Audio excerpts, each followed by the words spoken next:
नमस्कार दोस्तों, स्वागत है आपका उंडे एग्जाम सेंटर में। दोस्तों, आज के वीडियो में हम लोग बीए फोर्थ सेमेस्टर राजनीति विज्ञान का जो पेपर है जिसका नाम है वेस्टर्न पॉलिटिकल थॉट, इससे संबंधित एक सब्जेक्टिव मॉडल पेपर का अध्ययन करेंगे। ये हमारा दूसरा मॉडल पेपर है। इसके पहले हम लोगों ने एक और सब्जेक्टिव मॉडल पेपर का अध्ययन कर लिया है। अगर आपने उसको नहीं देखा है तो आप हमारे प्लेलिस्ट में जाकर के देख सकते हैं। आपका इस सब्जेक्टिव मॉडल पेपर को 3 खंड में विभाजित होगा, खंड अ, खंड ब और खंड स। एक एक करके यहाँ पर हम लोग तीनों खंडों का अध्ययन करेंगे। हम लोग जानेंगे कि इसमें आपसे क्या पूछा गया है और इसका उत्तर आपको किस प्रकार से लिखना होगा। पहला खंड अ है, इसमें आपसे अति लघु उत्तरीय प्रश्न पूछा गया है और प्रत्येक प्रश्न का उत्तर आपको अधिकतम 50-50 शब्दों में यहाँ पर देना होगा। देख लेते हैं कि इसमें आपसे क्या पूछा गया है। पहला प्रश्न है, अरस्तु का दास्ता संबंधी विचार बताइए। तो दास्ता पर जो अरस्तु के विचार थे उसी को लिखना है यहाँ पर। तो उत्तर में आप लिखेंगे कि अरस्तु के अनुसार दास्ता एक प्राकृतिक और आवश्यक व्यवस्था है। यानी अरस्तु जो है दास्ता को एक प्राकृतिक व्यवस्था मानते हैं और आवश्यक व्यवस्था मानते हैं। प्रकृति ने मनुष्यों को असमान बनाया है। कुछ व्यक्ति जो है वो बुद्धिमान हैं, जो स्वामी हैं, और कुछ केवल शारीरिक श्रम के योग्य हैं, जो दास होते हैं। यह दोनों के लिए हितकर है। यानी यह जो व्यवस्था है ये स्वामी के लिए भी हितकर है और दासों के लिए भी हितकर है। स्वामी को शासन और दर्शन के लिए अवकाश मिल जाता है, जबकि जो दास होता है वो स्वामी के संपर्क में रहकर विवेक को सीखता है। इतना आपको इसके उत्तर में लिखना होगा। अब आगे बढ़ते हैं, दूसरा प्रश्न देख लेते हैं। इसमें आपसे पूछा गया है कि रूसो की सामान्य इच्छा पर टिप्पणी लिखिए। रूसो के अनुसार सामान्य इच्छा क्या है, उसी सामान्य इच्छा पर आपको टिप्पणी यहाँ पर लिखना है। तो उत्तर में आप लिखेंगे कि रूसो के अनुसार सामान्य इच्छा समाज के सभी नागरिकों के आदर्श और कल्याणकारी इच्छाओं का योग है। यानी समाज के जब सभी नागरिकों की कल्याणकारी इच्छा एक में मिलती है तो उसी से सामान्य इच्छा का निर्माण होता है। यह व्यक्तिगत स्वार्थ से ऊपर उठकर जन कल्याण पर आधारित होती है। यह संप्रभु, सर्वोच्च, अखंड और अचूक है। इसका उद्देश्य किसी एक का नहीं बल्कि पूरे समाज का हित करना होता है। इतना आपको इसके उत्तर में लिखना होगा। अब आगे बढ़ते हैं, तीसरा प्रश्न देख लेते हैं। इसमें आपसे पूछा गया है कि मिल के स्वतंत्रता पर विचार बताइए। मिल का स्वतंत्रता पर क्या विचार है, उनके विचार को यहाँ पर आपको लिखना होगा। तो उत्तर में आप लिखेंगे कि जॉन स्टुअर्ट मिल ने स्वतंत्रता को मानव विकास के लिए अनिवार्य माना। उन्होंने इसे 2 भागों में बांटा है। यानी मिल ने स्वतंत्रता को 2 भागों में बांटा है। पहला है विचार और अभिव्यक्ति की स्वतंत्रता। यह पूर्ण होती है और असीमित होनी चाहिए। यानी इस पर कोई सीमा नहीं होनी चाहिए, क्योंकि सत्य की खोज के लिए सत्य की खोज के लिए हर विचार जो है जरूरी है। यानी विचार और अभिव्यक्ति की पूर्ण स्वतंत्रता होनी चाहिए। दूसरा है कार्य की स्वतंत्रता। इसके 2 रूप हैं। पहला है स्व संबंधी कार्य, जिसमें पूर्ण स्वतंत्रता होनी चाहिए, और दूसरा है पर संबंधी कार्य, जिस पर समाज को नुकसान पहुंचाने पर राज्य जो है प्रतिबंध लगा सकता है। इतना आपको इसके उत्तर में लिखना है। अब आगे बढ़ते हैं, चौथा प्रश्न है। इसमें आपसे पूछा गया है कि मार्क्स का अतिरिक्त मूल्य सिद्धांत क्या है। मार्क्स का जो अतिरिक्त मूल्य का सिद्धांत है उसी के बारे में आपको लिखना है। तो उत्तर में आप लिखेंगे कि मार्क्स के अनुसार श्रमिक वस्तु का उत्पादन करता है जिससे मूल्य पैदा होता है, लेकिन पूंजीपति श्रमिक को केवल न्यूनतम मजदूरी देता है और वस्तु के ऊंचे दाम पर बेचकर बड़ा मुनाफा कमाता है। इस मुनाफे और बिक्री के बीच जो अंतर है उसी को मार्क्स ने अतिरिक्त मूल्य कहा हुआ है, जो पूंजीपति द्वारा श्रमिकों का किया गया शोषण है।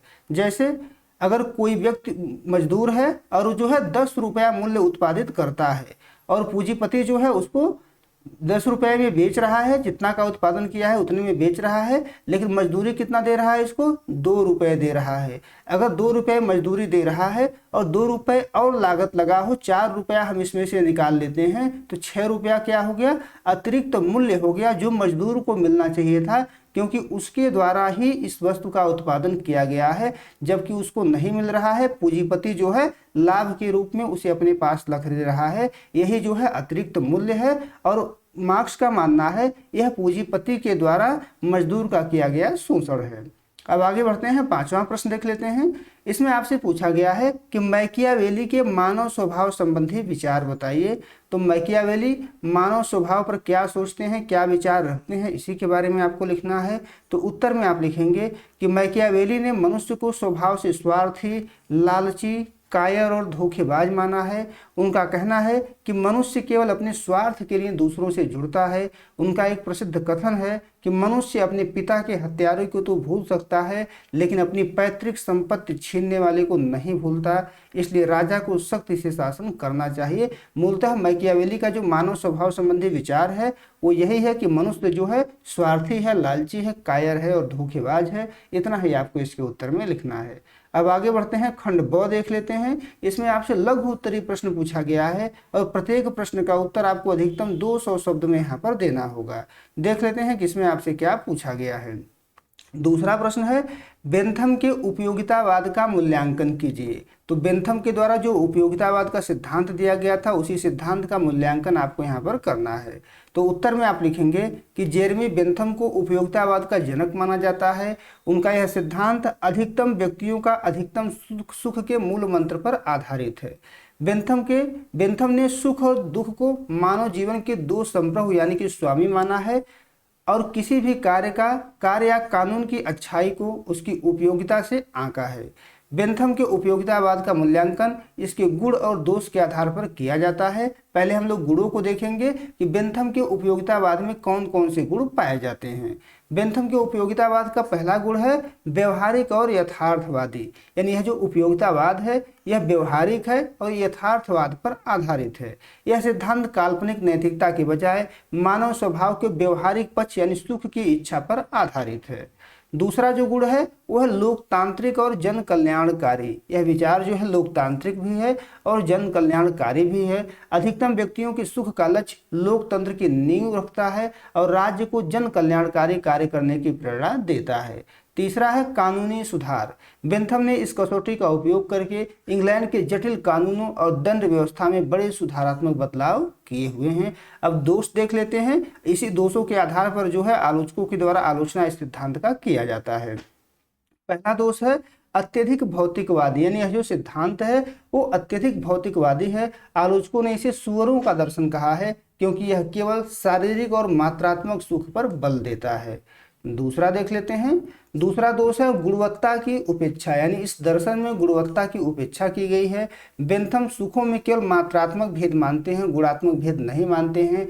उनके अनुसार यदि सुख बराबर हो तो पुष्पिन खेलना भी उतना ही श्रेष्ठ है जितना कि कविता पढ़ना, यानी इस दर्शन में जो है गुणवत्ता की उपेक्षा की गई है। तीसरा जो दोष है वो है अल्पसंख्यकों की उपेक्षा। बहुसंख्यकों के सुख के चक्कर में यह सिद्धांत समाज के छोटे या कमजोर वर्गों के हितों को नजरअंदाज जो है कर देता है, अल्पसंख्यकों के हितों को ध्यान में नहीं रखता है। अंत में हम लोग निष्कर्ष लिखेंगे और निष्कर्ष में आपको लिखना है कि बेंथम के उपयोगितावाद में गुणात्मक अंतर की अनदेखी जैसी कुछ गंभीर कमियां अवश्य थीं, जिन्हें बाद में उनके शिष्य जे.एस. मिल ने सुधारा। इसके बावजूद राजनीति और कानून के क्षेत्र में इस सिद्धांत का ऐतिहासिक महत्व है क्योंकि इसने राज्य के कार्यों का मुख्य उद्देश्य ईश्वर या राज्य की इच्छा के बजाय जन कल्याण को बनाया। इतना आपको इसके उत्तर में लिखना होगा। अब तीसरा प्रश्न देख लेते हैं। इसमें आपसे पूछा गया है कि राजनीतिक चिंतन में सिसरो की देन बताइए। राजनीतिक चिंतन में सिसरो का क्या योगदान है इसी के बारे में आपको बताना है। तो उत्तर में आप लिखेंगे कि प्राचीन रोम के महान दार्शनिक और राजनीतिज्ञ मार्कस टूलियस सिसरो ने यूनानी दर्शन को रोमन कानून की व्यवहारिकता के साथ जोड़कर राजनीतिक चिंतन में अभूतपूर्व योगदान दिया। उनकी प्रमुख देन निम्नलिखित है, एक एक करके उसका अध्ययन हम लोग करेंगे। सिसरो का जो पहला देन है वो है प्राकृतिक कानून। सिसरो ने प्रतिपादित किया कि प्राकृतिक कानून जो हैं वो शाश्वत हैं, सार्वभौमिक हैं और ईश्वर द्वारा निर्मित हैं। राज्य के मानवीय कानून तभी वैध माने जाएंगे जब वे इस प्राकृतिक विवेक के अनुकूल हों, यानी उनका पहला देन है प्राकृतिक कानून।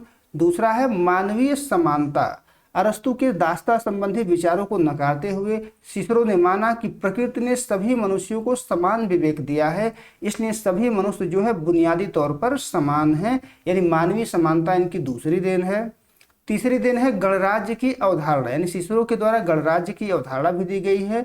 उन्होंने राज्य को जनता की सामूहिक संपत्ति माना जिसका उद्देश्य किसी एक वर्ग का नहीं बल्कि सबका कल्याण करना होता है। सत्ता का अंतिम स्रोत जनता ही है, ऐसा सिसरो का मानना है। अगला जो देन है वो है मिश्रित शासन प्रणाली।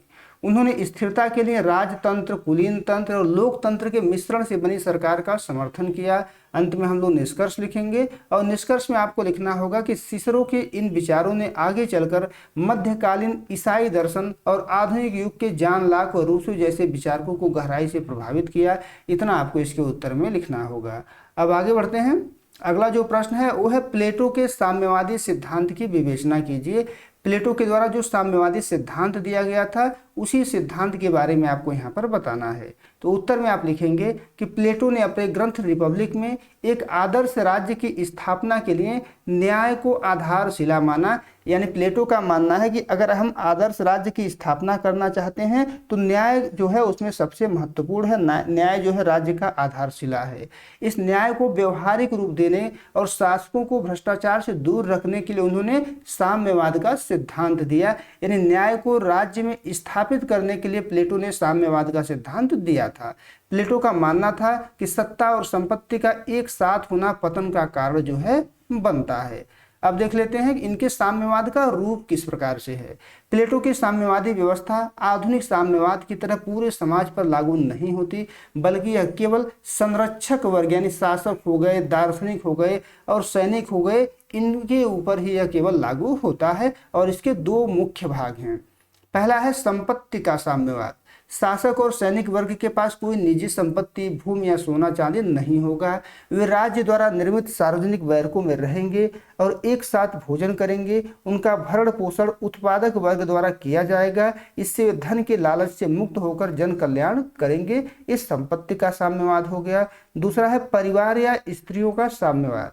संरक्षक वर्ग का कोई निजी परिवार या पत्नी नहीं होगी। प्लेटो का मानना था कि परिवार का मोह व्यक्ति को स्वार्थी बनाता है। राज्य के श्रेष्ठ स्त्री पुरुषों का अस्थायी मिलन कराया जाएगा, जिससे उत्पन्न संतानें राज्य की धरोहर होंगी। न माता पिता अपनी संतान को जानेंगे और न ही बच्चे अपने माता पिता को। पूरा आदर्श राज्य ही उनका परिवार होगा, ऐसा अरस्तु का मानना था। अब देख लेते हैं, आलोचना देख लेते हैं। अरस्तु के द्वारा इस सिद्धांत की जो आलोचना की गई है उसके बारे में जान लेते हैं। प्लेटो के शिष्य अरस्तु ने इस सिद्धांत की तीखी आलोचना की। अब आलोचना का आधार क्या था? पहला आधार था मानव स्वभाव के विपरीत। यानी अरस्तु ने माना कि प्लेटो के द्वारा जो कहा गया है ये मानव स्वभाव के विपरीत है। निजी संपत्ति और परिवार मनुष्य की स्वाभाविक प्रेरणाएं हैं, इन्हें पूरी तरह छीनना जो है अनुचित है। दूसरा है अत्यधिक एकता घातक। राज्य को एक परिवार बना देने से उसकी विविधता नष्ट हो जाएगी और आगे चल करके यह घातक सिद्ध होगा। आलोचना का जो तीसरा आधार है वह है सामूहिक संपत्ति की उपेक्षा। जो संपत्ति सबकी होती है उसकी देखभाल कोई नहीं करता है, उसका उपेक्षा जो है किया जाता है। अंत में हम लोग निष्कर्ष लिखेंगे और निष्कर्ष में आपको लिखना है कि प्लेटो का साम्यवाद कोई आर्थिक क्रांति नहीं बल्कि राजनीति को शुद्ध रखने का एक आध्यात्मिक और तार्किक प्रयास था। उनका मुख्य उद्देश्य कंचन और कामनी यानी कि धन और परिवार के आकर्षण को समाप्त कर एक निष्पक्ष, निस्वार्थ और कर्तव्यनिष्ठ शासक वर्ग तैयार करना था। इतना आपको इसके उत्तर में लिखना होगा। अब आगे बढ़ते हैं, खंड 100 देख लेते हैं। इसमें आपसे दीर्घ उत्तरी प्रश्न पूछा गया है और प्रत्येक प्रश्न का उत्तर आपको अधिकतम 500 शब्दों में यहाँ पर देना होगा। देख लेते हैं कि इसमें आपसे क्या पूछा गया है। 5वां प्रश्न है इसमें, मैकियावेली आधुनिक युग के जनक हैं, विवेचना कीजिए। मैकियावेली को किन आधारों पर आधुनिक युग का जनक कहा जाता है, इसी के बारे में आपको यहाँ पर बताना है।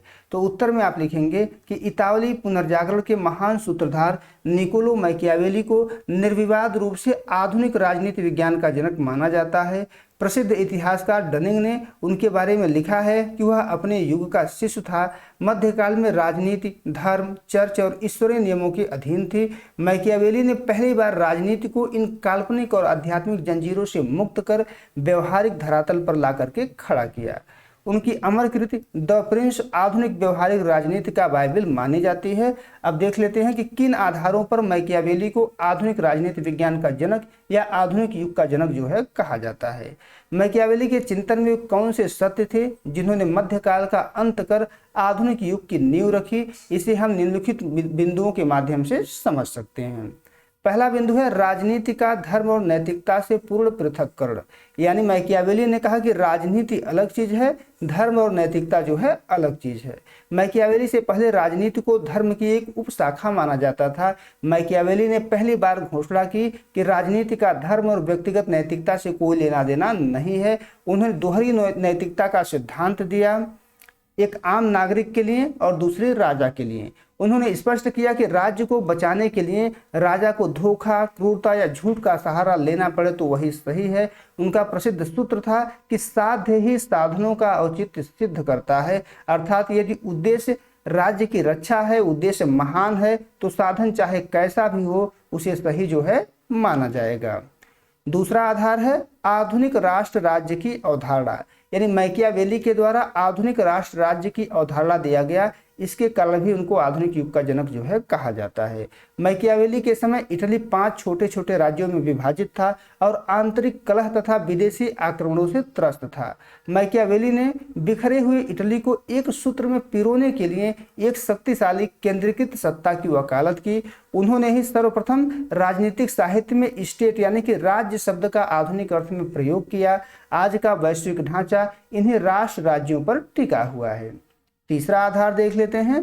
तीसरा आधार है यथार्थवादी और वैज्ञानिक पद्धति जो इनके द्वारा दिया गया और इसके कारण भी इनको आधुनिक युग का जनक कहा जाता है। प्लेटो या सेंट थॉमस एक्विनास की तरह राज्य कैसा होना चाहिए जैसी काल्पनिक उड़ानों में खोने के बजाय मैकियावेली ने इस बात पर जोर दिया कि राज्य वास्तव में कैसा है, राज्य वास्तव में कैसा है, इस बात पर इनके द्वारा जोर दिया गया।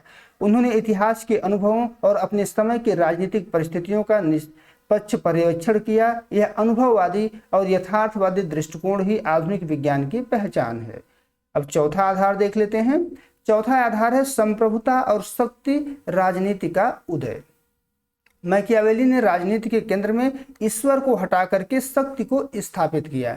इनके अनुसार राजनीति का जो मुख्य लक्ष्य है उस शक्ति को प्राप्त करना है, उसे बनाए रखना और उसका विस्तार करना है। राजा के पास संप्रभु शक्ति होनी चाहिए जिससे वह पोप, सामंतों और जनता को नियंत्रित रख सके। अंत में हम लोग निष्कर्ष लिखेंगे और निष्कर्ष में आपको लिखना है कि मैकियावेली ने राजनीति को धर्मशास्त्र से अलग कर उसे एक स्वतंत्र और स्वायत्त विज्ञान का दर्जा दिलाया। उन्होंने उस समय धर्मनिरपेक्षता, राष्ट्रीयता और यथार्थवाद की बात की जो आज के आधुनिक राजनीति जीवन के मूल स्तंभ हैं। इसलिए वे आधुनिक युग के सच्चे अग्रदूत और जनक हैं। इतना आपको इसके उत्तर में लिखना होगा। अब आगे बढ़ते हैं। छठा प्रश्न है, अंतिम प्रश्न है। इसमें आपसे पूछा गया है कि हीगल के राज्य संबंधी विचारों को स्पष्ट कीजिए।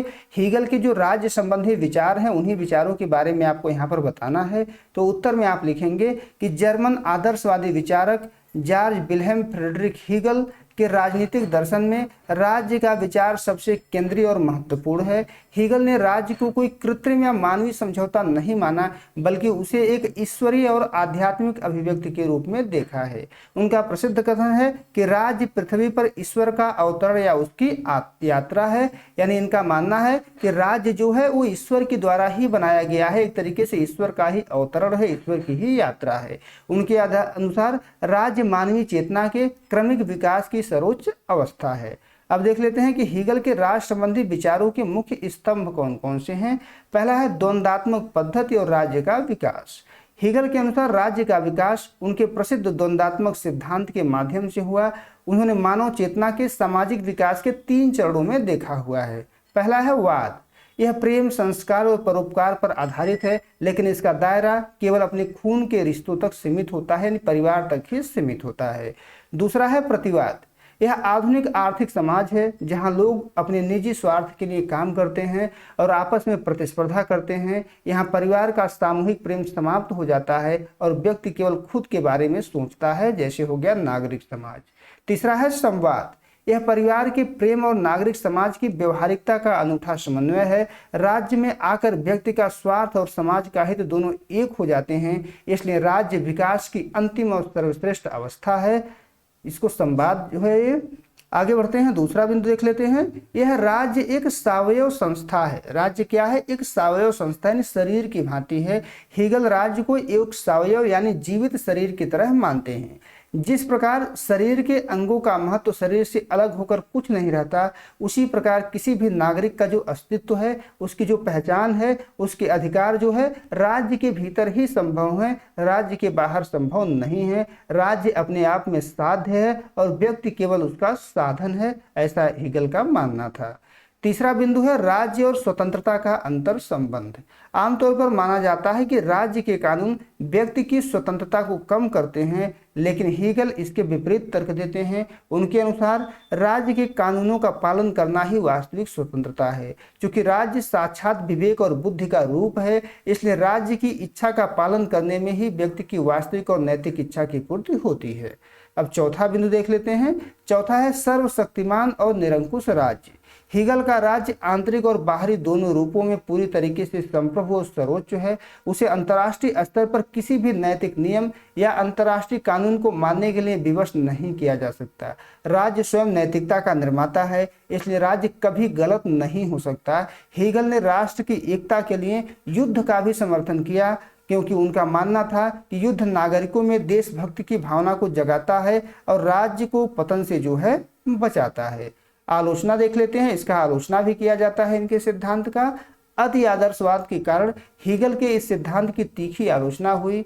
आलोचकों का मानना है कि राज्य को सर्वशक्तिमान और निरंकुश बनाने के कारण हीगल का दर्शन आगे चलकर मुसोलिनी और हिटलर के फांसीवाद और नाजीवाद का आधार बना। यह सिद्धांत व्यक्ति को राज्य की मशीन का एक तुच्छ पुर्जा मात्र बना देता है, जिससे मानवीय अधिकार और स्वतंत्रता खतरे में पड़ जाती है। अंत में हम लोग निष्कर्ष लिखेंगे और निष्कर्ष में आपको लिखना है कि हीगल का राज्य संबंधी विचार राष्ट्रवाद और आदर्शवाद की चरम सीमा है। यद्यपि उनका राज्य बहुत निरंकुश और व्यक्ति विरोधी प्रतीत होता है, लेकिन नागरिक समाज और राज्य के बीच के अंतर को दार्शनिक रूप से स्पष्ट करने तथा राज्य को एक नैतिक समुदाय के रूप में स्थापित करने में उनके योगदान का राजनीतिक विज्ञान में अत्यंत महत्वपूर्ण स्थान है। इतना आपको इसके उत्तर में लिखना होगा। इतना आप लिख देंगे तो आपके प्रश्न का उत्तर पूरा हो जाएगा। उम्मीद है दोस्तों आपको ये वीडियो पसंद आया होगा। अगर वीडियो अच्छी लगी तो हमारे चैनल को सब्सक्राइब कर लीजिए, वीडियो को लाइक और शेयर कर दीजिए। बहुत बहुत धन्यवाद।